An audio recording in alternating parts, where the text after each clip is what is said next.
Hi friends, आज फिर नए वीडियो में आप लोग का स्वागत है। ठीक है, और आज हम आप लोग को बता दें जेएसएससी फिर से नया वैकेंसी लेकर आया है। ठीक है, और आप लोग को बता दें कि ये आपका नगर पालिका, ठीक है, नगर पालिका विभाग में जेएसएससी द्वारा वैकेंसी लाया गया है।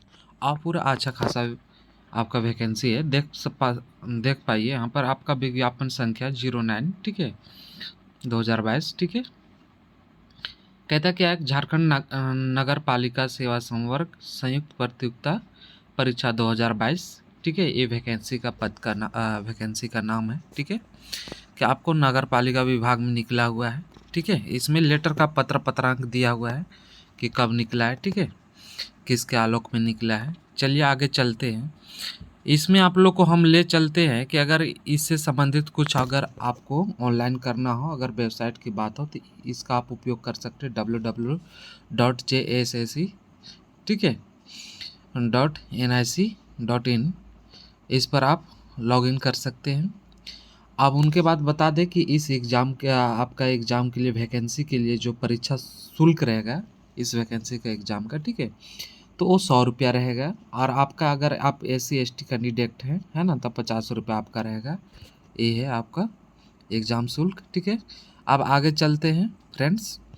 चलिए आगे चलते हैं। अब इसमें हम लोग देखते हैं कि 900 आपका जो 21 वैकेंसी आया है, कौन सा आपका पद में कितना रिक्त है। ठीक है, आप देख सकते हैं यहाँ पर दिया हुआ है पद का नाम। ठीक है, और इससे हम लोग देखिए पद का नाम है कि गार्डन अधीक्षक। इसमें टोटल आपका 12 पद है ना। कैटेगरी वाइज देख सकते हैं कि कौन सा कैटेगरी में आरक्षित में 5 है, अनुसूचित जनजाति में 3 है, अनुसूचित जाति में 1 है, अत्यंत पिछड़ा वर्ग में 1 है, पिछड़ा वर्ग में आपका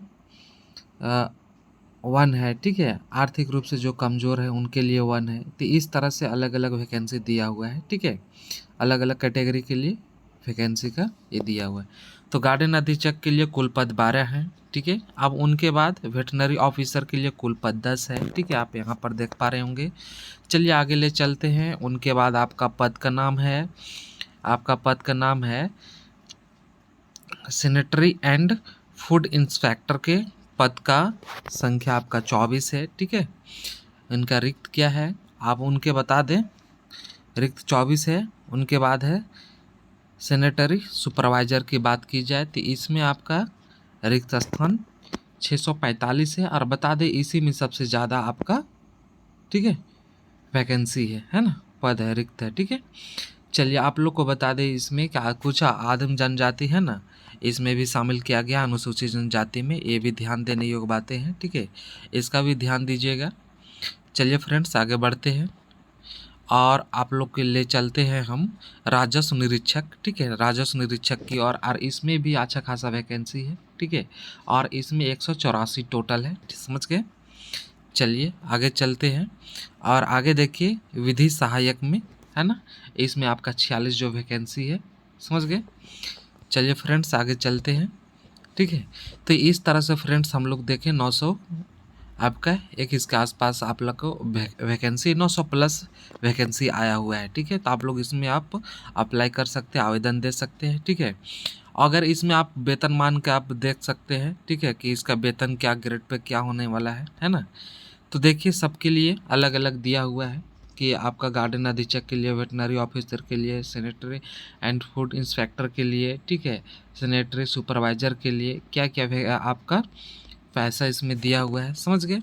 साथ ही आप लोग को बता दें कि इसमें आप लोग को मेन इस टॉपिक में आप लोग को ध्यान देना चाहिए कि गार्डन अधीक्षक के लिए इसका मान्यता यानी कि न्यूनतम शैक्षणिक योग्यता क्या दिया हुआ है। ठीक है, कि कौन भर सकते हैं। तो कहता है कि मान्यता प्राप्त विश्वविद्यालय या संस्थान से कृषि विज्ञान या हार्टिकल्चर वानिकी में स्नातक होना चाहिए, है ना, BA होना चाहिए इन सब सब्जेक्टों में। उनके बाद आपका वेटनरी की बात आता है ना, वेटनरी ऑफिसर की बात आता है। तो मान्यता प्राप्त विश्वविद्यालय से, है ना, वेटनरी साइंस एवं एनिमल हस्बेंड्री में स्नातक टाइप का होना चाहिए। ठीक है, तो उसी तरह से सैनिटरी एंड फूड्स इंस्पेक्टर की बात की जाए तो यहाँ पर भी आपका ग्रेजुएट डिप्लोमा मांगा है। वाटर सैनिटेशन एंड हाइजीन या post graduate diploma in environmental health and hygiene या post graduate diploma in industrial hygiene या post graduate diploma in hygiene diet and the nutrition. ठीक है, ये सब आप लोग को डिमांड किया गया है ना। उनके बाद बता दें कि सैनिटरी सुपरवाइजर का जो वैकेंसी निकला हुआ है इसमें भी ग्रेजुएट डिप्लोमा मांगा हुआ है। ठीक है फ्रेंड्स, राजस्व निरीक्षक की बात किया जाए तो इसमें अच्छा खासा है जो कि आप लोग भर सकते हैं। ठीक है, इसमें देखिए कि इसमें राजस्व निरीक्षक में आप लोग को मांगा गया है क्या, वाणिज्य, ठीक है, अर्थशास्त्र अगर आप इकोनॉमिक्स से हैं या मैथ से किए हैं या आपका स्टैटिक सांख्यिकी से आप अगर बीए किए हुए हैं तो उसके लिए है, समझ गए। अब उनके बाद विधि सहायक में इसमें भी आपका मान्यता प्राप्त विश्वविद्यालय संस्थान से आप बस आपको क्या चाहिए, स्नातक का डिग्री चाहिए, समझ गए। चलिए फ्रेंड्स आगे बात करते हैं और इसमें आप लोग को बता रहे हैं, ठीक है, कि आपका जो उम्र सीमा की गणना की बात की जाए, है ना, कि उम्र सीमा क्या गणना किया जाएगा, तो यहाँ पर देख सकते हैं कि जितने भी पद दिया हुआ था, है ना, उसका आपका अलग अलग उम्र सीमा, ठीक है, न्यूनतम और अधिकतम का डेट दिया हुआ है, तो उससे फिर आप लोग को टैली होना चाहिए और इसके अंतर्गत आना चाहिए। ठीक है, कहता है उसी में ओवरऑल पूरे के लिए, ठीक है, पूरा का पूरा अगर देखा जाए इसमें तो न्यूनतम उम्र सीमा 21 वर्ष होनी चाहिए। ठीक है, और अधिकतम इसमें आप लोग को कैटेगरी वाइज दिया हुआ है। ठीक है, तो चलिए अधिकतम की बात किया जाए तो देखा जाए कि यहाँ पर देखा जा रहा है कि अनारक्षित के लिए 35 वर्ष की बात किया जा रहा है। ठीक है, और उसमें आपका अत्यंत पिछड़ा वर्ग के लिए 37 वर्ष, आपका 2 वर्ष की छूट मिला है ना। और महिला के लिए बात किया जाए आपका, ठीक है, हाँ, पिछड़ा वर्ग का दोनों के लिए, ओबीसी के लिए आपका दोनों इसमें लिया गया है। ठीक है, और महिला में आप लोग को बता दें कि 38 वर्ष लिया गया है, इसमें आपका जनरल महिला, ओबीसी महिला, सभी महिला इसमें शामिल है। ठीक है, और उसके बाद आपका चौथा कंडिका में यहाँ पर बताया गया है कि अनुसूचित जनजाति, अनुसूचित जाति, महिला पुरुष दोनों के लिए आपका 40 वर्ष लिया गया है। ठीक है, तो हेलो फ्रेंड्स, अब चलिए आगे चलते हैं। ठीक है, ठीक है फ्रेंड्स, इतना आप लोग समझ पाए होंगे। ठीक है, जाति आप लोग देख सकते हैं कि अभी वर्तमान समय में जो आप लोग का फॉर्म जो चल रहा है 1754 पत्रांक के अनुसार, उसी के अनुसार आप लोग का जाति बना हुआ होना चाहिए। ठीक है, उसी फॉर्म के अनुसार। ठीक है, और इसमें भी आप लोग को बताया गया है कि लेटेस्ट जाति चाहिए। ठीक है, और नहीं तो फिर आपको एसडीओ लेवल ये सब को होना चाहिए, है ना, उससे पहले बना हुआ आपका डीसी लेवल ये सब का होना चाहिए तो चलेगा, समझ गए, सबको जाति देना है। चलिए फ्रेंड्स आगे बढ़ते हैं। देखिए ऑनलाइन भरने की, आप इसमें भरने की महत्वपूर्ण दिशा निर्देश दिया गया है। अगर आप अपने से भरते हैं, ठीक है, तो ये सबको आप पढ़ सकते हैं। आपका 10 नंबर का आप इसमें भी सबमिट करने का आप लोग का पूरा डिटेल्स बताया गया है।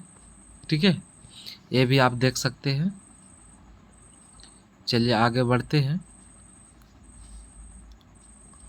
आप इसमें देखिए, इसमें इम्पॉर्टेंट खबर है, ठीक है, आप लोग के लिए भी इसमें दिया गया है कि यहाँ पर आप देख सकते हैं कि आवेदन प्रक्रिया पूर्ण करने की, ठीक है, विभिन्न तिथियाँ, आपका ऑनलाइन आवेदन पत्र को विभिन्न चरणों को पूर्ण करने की तिथियाँ निम्नवत है, समझ गए। रजिस्ट्रेशन करने तथा सूचना दर्ज करने हेतु आपको 30/5 से आप फॉर्म अप्लाई कर सकते हैं, 3/5/2022 से, और आपका मध्य रात्रि तक 29/6/2022 तक कर सकते हैं फ्रेंड्स।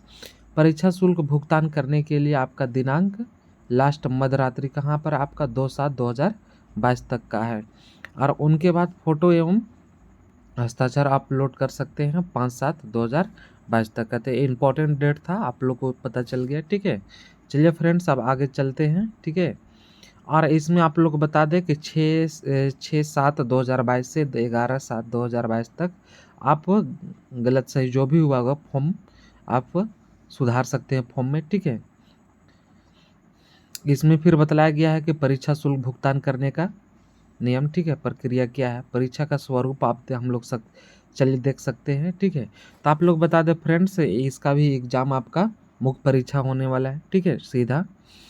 तो इसमें बता दें कि पेपर 1, पेपर 2, पेपर 3 इसमें भी होने वाला है। पेपर 1 में आपका हिंदी इंग्लिश का ज्ञान होना चाहिए, समझ गए।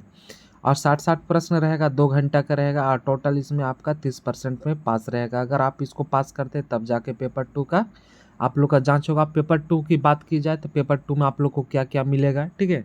तो इसमें उर्दू, संथाली, बंगाली, मुंडारी, ठीक है, खड़िया, कुड़ुक, आपका कुरमाली, खोरठा, नागपुरी, पंचपरगनिया, उड़ीसा, ऐसे बहुत सारे आपके भाषा का जो है विकल्प मिलने वाले हैं। अरे आपका 100 प्रश्न रहेंगे, 2 घंटा के रहेंगे, ठीक है फ्रेंड्स, ठीक है। इसमें से एक किसी भाषा को आपको छाँटना है। इसमें भी पासिंग अंक 30 लाना है, ठीक है। और इसमें बता दें कि पेपर 2 और पेपर 3 से मेरिट बनेगा। पेपर 1 बस आपको जस्ट पास करना है, समझ गए। चलिए पेपर 3 की बात करते हैं फ्रेंड्स। इसमें आप पेपर 3 में थोड़ा अच्छा से देखिएगा कि तकनीकी विशिष्ट विषय एवं सामान्य ज्ञान की परीक्षा की बात की जा रही है, ठीक है। कुल प्रश्न की बात की जाए तो 150 होगा इसमें, और इसमें 2.5 घंटा की समय दिया जाएगा। तकनीकी विशिष्ट विषय से आपका 100 प्रश्न होने वाला है। समान अध्ययन की बात इसमें 20 की होने वाला है। समान गणित के बाद आपका 20 प्रश्न की बात होगा। समान विज्ञान के बाद 10 प्रश्न की बात होगा। और इस तरह से इसमें भी आपका पासिंग आपका 30 रखा गया है। बाकी मेरिट आपका पेपर 2 और पेपर 3 से ही बनेगा फ्रेंड्स, ठीक है। चलिए अब आगे हम लोग चलते हैं, और आगे चलते हैं, और इसमें और भी सिलेबस को डिटेल्स में लिया गया है पाठ्यक्रम को, ठीक है, कि आपका 30 अनुच्छेद से पूछेंगे, 30 व्याकरण पूछेंगे हिंदी से, ठीक है। उसी तरह अंग्रेजी का अनुच्छेद, अंग्रेजी का आपका व्याकरण से पूछेंगे। तो इस तरह से आप लोग का टोटल मिलाकर 120 प्रश्न होने वाले हैं, ठीक है। अब क्षेत्रीय भाषा की बात की जाए तो अलग अलग सबका दिया हुआ है यहाँ पर आप देख सकते हैं। हम सीधा आपको नागपुरी में ले चलता हूँ, ठीक है, नागपुरी हम पढ़ाएंगे, ठीक है। तो बता दें कि नागपुरी में सभी भाषा के दिया हुआ है ना, और सभी सभी को आप सब देख सकते हैं, समझ गए। तो नागपुरी में आप लोग को बता दें क्या क्या पढ़ना है। तो नागपुरी व्याकरण की बात की जाए तो जो आप ऐसे जैसे सीजीएल की आप तैयारी कर रहे हो वो सब बुक आपका सेम टू सेम है, इसमें काम आना चाहिए।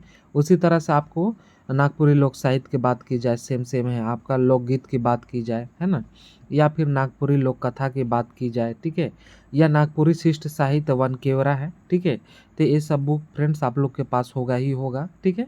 और ये सब आप लोग के पास, आप लोग से ये सब बुक से ही आप लोग का क्वेश्चन आंसर रहने वाला है। चलिए ठीक है फ्रेंड्स, अब आगे हम लोग बढ़ते हैं, ठीक है। इसमें आप लोगों को कैटेगरी वाइज दिया हुआ है कि किसको कितने से मेरिट बनाया जा सकता है, मेगा सूची कैसे तैयार किया जा सकता है, ठीक है। तो चलिए अब आगे हम लोग बढ़ते हैं, और शायद यहाँ देख पा रहे होंगे, ठीक है। ये सब आप लोग का डिटेल्स पूरा दिया हुआ है कि आपका जैसे तकनीकी ज्ञान में आपका सिलेबस में और भी बहुत कुछ दिया हुआ था, ठीक है। तो उसमें कैसे कैसे पढ़ना चाहिए, क्या क्या पढ़ना चाहिए, ठीक है, डिटेल्स में दिया हुआ है, उसको आप पढ़ें। उसके अनुसार से आप पढ़ते जाइए तो आपको समझ में आएगा पेपर 1, पेपर 2 और पेपर 3 में। पेपर 1 तो आप लोग को जान रहेगा पासिंग है। पेपर 3, ठीक है, आप जो भी पहले वैकेंसी भर चुके हैं उससे कुछ अलग है। तो इससे आप लोग को तैयारी, ये आप पाठ्यक्रम सिलेबस को अच्छा से विश्लेषण करके तैयारी स्टार्ट करना चाहिए, ठीक है फ्रेंड्स। तो आप लोग की इस तरह से वीडियो लगातार आप लोग को मिलता रहेगा, है ना। और इस तरह से अगर आप जेएसएससी द्वारा कुछ भी नोटिफिकेशन आता है तो आप लोग को हम उपलब्ध कराएंगे, ठीक है। तो फ्रेंड्स आप लोग को बता दें कि इस आपको आपके यूट्यूब चैनल में आपका क्लास भी लिया जाता है। आप लोग का बहुत जल्द आपका नागपुरी और आपका सोशल साइंस की क्लास भी आने वाला है, ठीक है फ्रेंड्स। तो अगर आपको अच्छा लग रहा है हमारे वीडियो, ठीक है, तो आप लोग लाइक कीजिए, और फिर आप अगला अपना विचार कमेंट के माध्यम से हमारे तक पहुंचा सकते हैं, और अधिक से अधिक मित्रों के पास भी इसे शेयर कीजिए। Thank you friends, thank you.